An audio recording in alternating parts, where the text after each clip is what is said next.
Vídeos para los comentarios que ponéis a mis vídeos, aquellos que critican sin saber. Me ha costado mucho llegar a este nivel.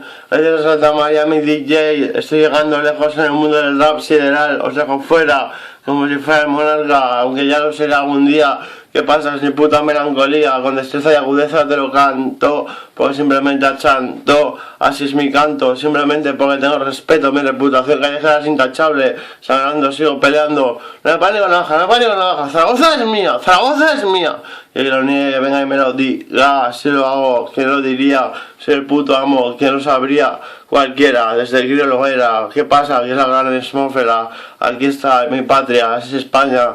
Me quiero muy español porque España es lo mejor, de lo mejorcico, clásico, mágico, fantástico. Tenemos Marsella y Coliseum y sobre todo la Florida. Yo soy floripero, de Floridero, de Florida floridero y de Farlopa floripero. Farlopero, ¿qué pasa? Que me como el mundo entero. No sé si has pillado la simbiosis de esas palabras, pero me da igual porque tú solo ladras. Llevas un bozal y nada más sabes hacer. Es lo peor de este mundo y este sistema al carecer de palabras simbólicas.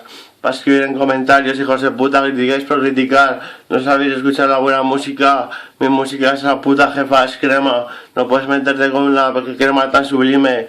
La fama se asume, pero el tuyo es insustituible. Eres un hijo de puta muy cuestionable.